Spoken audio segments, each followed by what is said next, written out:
Hello everyone, it's me Pavlo, and today for review I've got yet another freshly released gadget that got a lot of attention. It's Noble Audio FoKus Apollo. It's Noble's first journey to the world of full-size headphones. Pretty expectedly, Noble created a wireless model with Bluetooth and USB Type-C connection. Of course, it also can be connected via 3.5mm connector. But what is unexpected and unusual here, it's a hybrid full-size headphones. They utilize dynamic driver and planar magnetic driver to create maximum quality of sound. Also, they offers actually signatures similar to other Noble Audio FoKus series, and they are also really well built metal and other premium materials. And also they came with a pretty steep asking price. They cost $650 or 700 euros in the European Union. Offers active noise cancelling. Also they use boom microphone to give you the best voice quality, up to 80 hours of work or 60 with noise cancelling. So really interesting model that goes to the premium segment of wireless headphones. Let's have a closer look and let's find out how they perform. As you can see, box is on the bigger side. It's not huge, but it's bigger than average full-size headphones box. Polygraphy, of course, is top-notch. It looks definitely premium and fancy. So let's carefully remove outer sleeve. It slides with a bit of effort.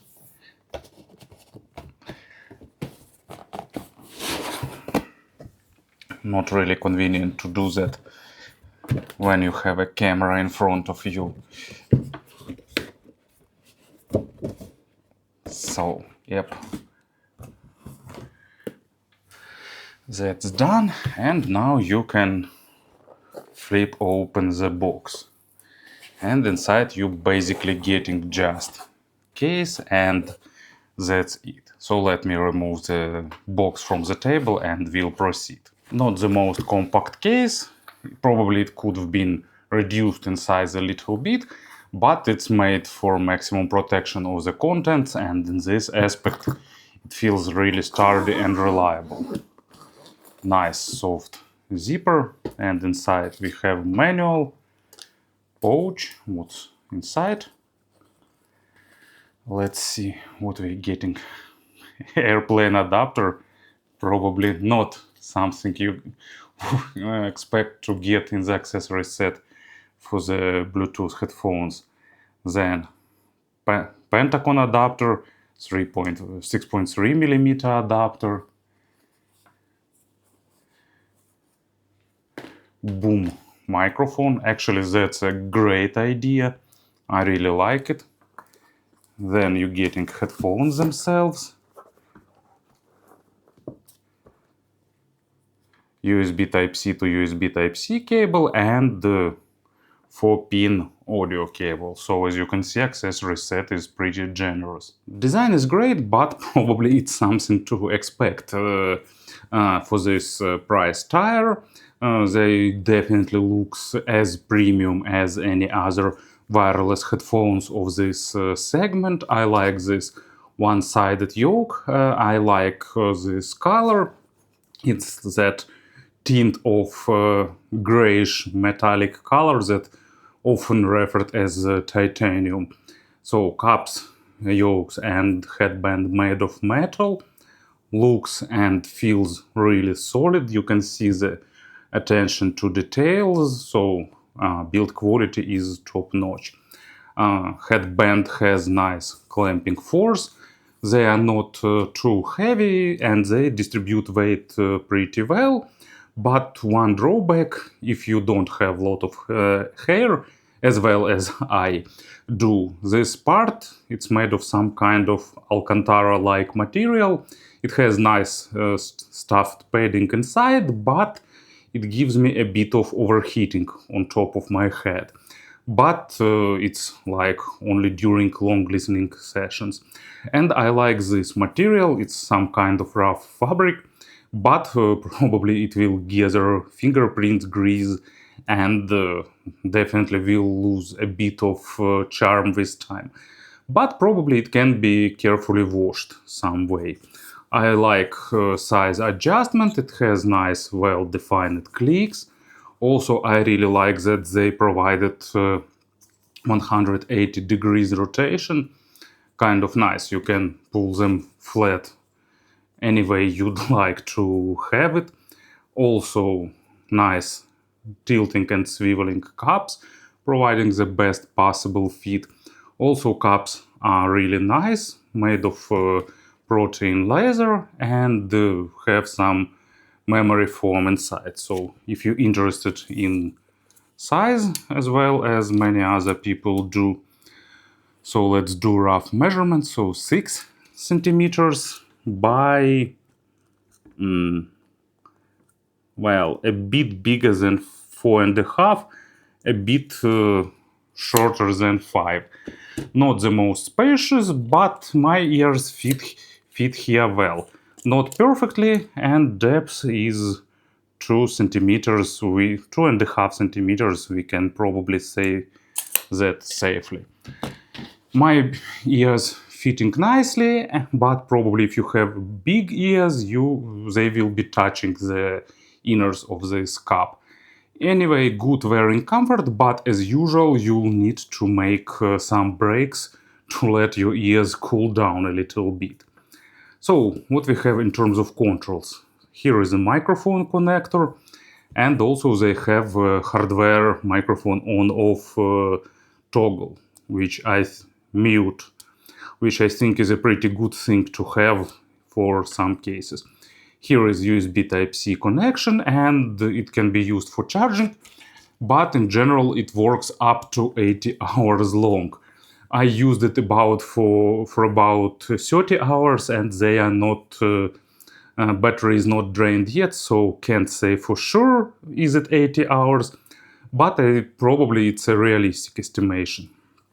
Here we have a button that toggles active noise cancelling, volume up down, as usual middle universal button, and the 3.5mm input that you can also use for different purposes. Transparency mode is pretty good, maybe not as good as Apple one, but definitely on the better side of transparency modes. Active noise cancelling falls a bit short compared to Bose and Sony, and somewhere on par with Apple. In general, they provide pretty decent passive noise isolation, and active noise isolation is even better. They are very reliable in holding connection. If I remember right, they utilize Bluetooth 5.3, and that gives nice level of reliability. In general, to summarize this part, I'd say that they look premium, feel premium, and controls are also good. Here is a traditional microphone test, recording this part of the video with headphones on my head, and boom microphone I've adjusted to be close to my mouth. I won't apply here any gain correction or equalization, so it will give you an idea of how their microphones sound. Of course, as well as any other modern headphones, FoKus Apollo has companion app, and it's named Noble Focus. You can see it's the same as, for example, FoKus Triumph that I reviewed recently.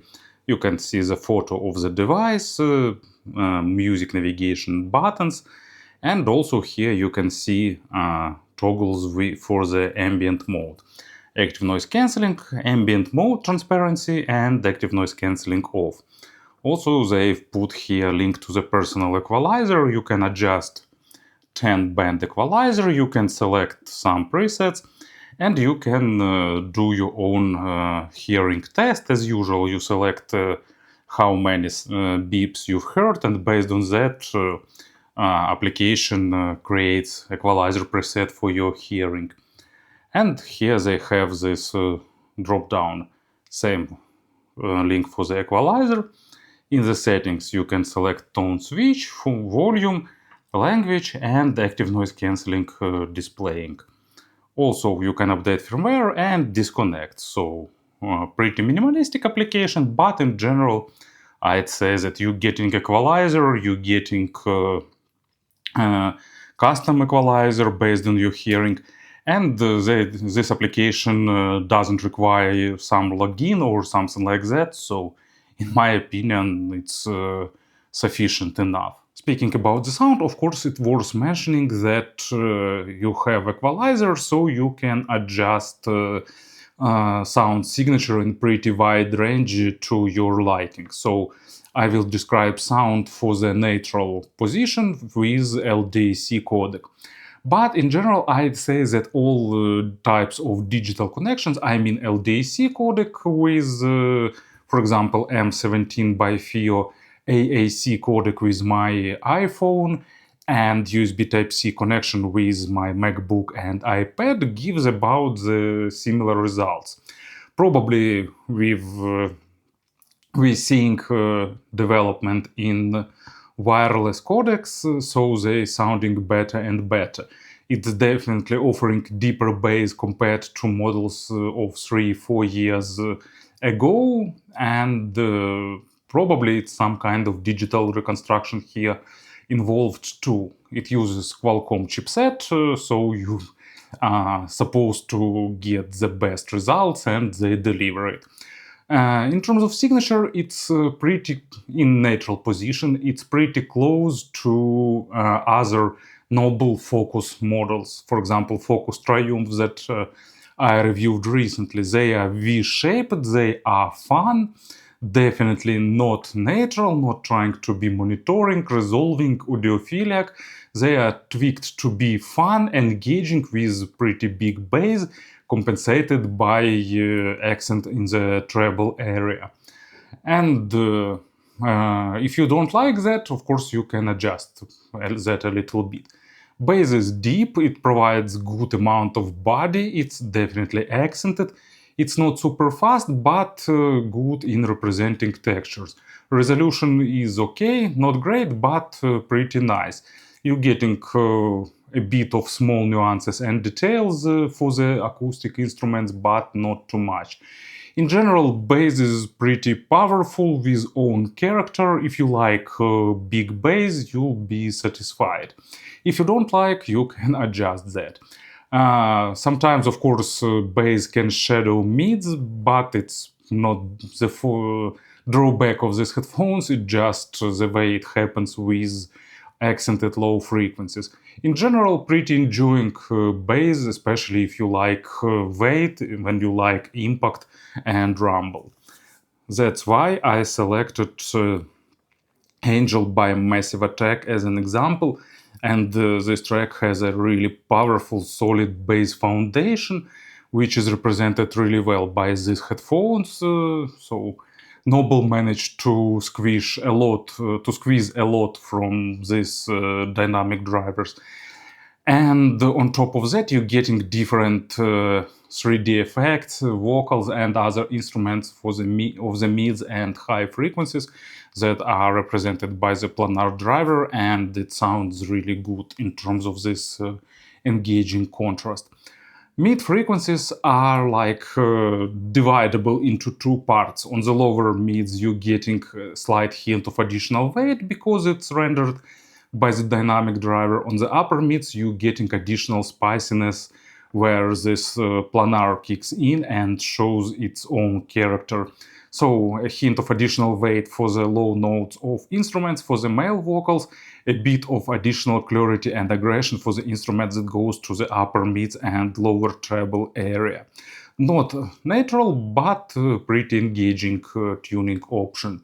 Not the most resolving also, but it's in general resolution is really good for the wireless headphones, of course. And the stage is slightly above average both in width and in depth, which is also pretty okay for the closed back wireless headphones. It's not huge, but it's nicely rendered and represented.